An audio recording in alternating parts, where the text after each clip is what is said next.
The True Crime Story, The Silent Witness. एक छोटी सी गिल्ली, एक अरमानों से भरा हुआ घर और एक कत्ल जिसने पूरे मोहल्ले को हिलाकर रख दिया। क्या एक मासूम इंसान इस इल्जाम का शिकार हुआ?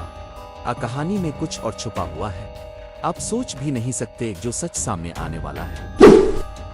कराची की एक छोटी सी बस्ती में ये कहानी शुरू होती है। हारिस, एक दरमियाने तबके का दुकानदार, अपनी दियानतदारी और सुकून से भरपूर तबीयत के लिए जाना जाता है। वो अपनी छोटी बहन रिदा के साथ रहता है, जिसकी परवरिश इसने वालिदैन के इंतकाल के बाद की थी। उनकी जिंदगी सादा और पुरसुकून थी। एक तूफानी रात को उनकी जिंदगी उस वक्त बदल जाती है जब पुलिस उनके दरवाजे पर दस्तक देती है। मशहूर रियल एस्टेट टाइकून सेठ रियाज, ये वो मशहूर मलिक रियाज नहीं, अपने शानदार बंगले में मुर्दा पाया जाता है। और सबको हैरान कर देने वाली बात यह होती है कि कत्ल का इल्जाम हारिस पर लगाया जाता है। पुलिस कुछ ऐसे शवाहिद पेश करती है जो हारिस के खिलाफ जाते हैं। कत्ल के हथियार, एक छुरी पर हारिस के फिंगरप्रिंट्स पाए जाते हैं। सीसीटीवी फुटेज में हारिस को सेठ के घर के करीब दिखाया गया, कत्ल से चंद घंटे पहले। कुछ गवाहों ने देखा कि वो सेठ रियाज के साथ एक बकाया किराए के नोटिस पर बहस कर रहा था। पुलिस इसे गिरफ्तार कर लेती है, लेकिन हारिस पुरजोर तरीके से इन इल्जामात की तरदीद करता है और कहता है कि वो कभी सेठ के बंगले में गया ही नहीं। इसकी बहन रिदा इसकी बेगुनाही के लिए फरियाद करती है, लेकिन हालात और शवाहिद एक मुख्तलिफ कहानी सुनाते हैं। रिदा, जो अपने भाई की बेगुनाही को साबित करने के लिए किसी भी हद तक जाने को तैयार है, अपनी तहकीकात शुरू करती है। वो मोहल्ले वालों से सवालात करती है और सेठ रियाज के मशकूक मामलात के बारे में राज खोलती है। सेठ अपने किरायादारों को निकालने, हुकूमती अफसरान को रिश्वत देने और मुखालफत करने वालों को धमकाने के लिए बदनाम था। एक पड़ोसी इंकिशाफ करता है कि सेठ रियाज के कई दुश्मन थे, जिनमें एक हरीफ बिजनेसमैन नवीद शामिल था, जिसने हाल ही में इसके साथ एक अवामी झगड़ा किया था। नवीद के धमकी आमेज अल्फाज कई गवाहों ने सुने थे। हारिस याद करता है कि कत्ल के दिन एक पुरअसरार शख्स इसका पीछा कर रहा था।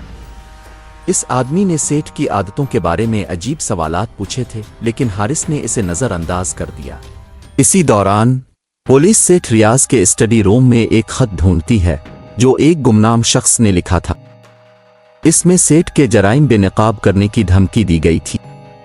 खत का लहजा बताता था कि यह किसी करीब के शख्स ने लिखा है। रिदा ये भी दरियाफ्त करती है कि हारिस को दिखाने वाली सीसीटीवी फुटेज में छोटे मोटे ग्लिचेस मौजूद हैं, जो ये जाहिर करते हैं कि फुटेज में छेड़छाड़ की गई है। हारिस की बेगुनाही का पता लगाने के लिए रिदा एक पुरअसरार आदमी सईद का सामना करती है। वो इंकिशाफ करता है कि वो सेठ रियाज पर नजर रख रहा था ताकि उसके खिलाफ सबूत इकट्ठे करे, लेकिन वो इस कत्ल से इनकार करता है। ताहम वो एक अहम इशारा देता है। कत्ल की रात इसने किसी को सेठ के घर से निकलते हुए देखा, जो दस्ताने पहने हुए था और एक बैग उठाए हुए था। ये सुनकर रिदा सेठ के बेटे बिलाल के खिलाफ मजीद शवाहिद जमा करती है। जब वो बिलाल का सामना करती है तो वो घबरा जाता है और फरार होने की कोशिश करता है। बिलाल एतराफ करता है कि इसने सईद को सेठ के खिलाफ सबूत इकट्ठे करने के लिए रखा था ताकि अपने वालिद को वसीयत तब्दील करने पर मजबूर करे। लेकिन जब सेठ ने इसे रंगे हाथों पकड़ लिया तो झगड़े के दौरान बिलाल ने अपने वालिद को छुरी मार दी। बिलाल ने हारिस को पेशानी के लिए फुटेज में छेड़छाड़ की और छुरी पर हारिस के फिंगरप्रिंट्स लगाए। सबसे बड़ा झटका यह होता है कि सेठ का वकील भी इस साजिश में शामिल होता है, जो अपनी कमीशन के लिए बिलाल की मदद कर रहा था। रिदा बिलाल के एतराफात रिकॉर्ड करके पुलिस के हवाले कर देती है। हारिस को रिहाई मिल जाती है और बिलाल अपने वकील के साथ गिरफ्तार हो जाता है। महल्ले के लोग इस इंकिशाफ पर हैरान रह जाते हैं और हारिस का नाम साफ हो जाता है। आखिर में हारिस और रिदा एक नई जिंदगी शुरू करने के लिए इलाके से दूर जाने का फैसला करते हैं, लेकिन इस वाक़ये के निशानात हमेशा बाकी रहते हैं। कभी कभी असल कातिल इतना करीब होता है कि हम इसे देख भी नहीं पाते, लेकिन एक मासूम का दिल और एक बहन का यकीन कभी हार नहीं मानता।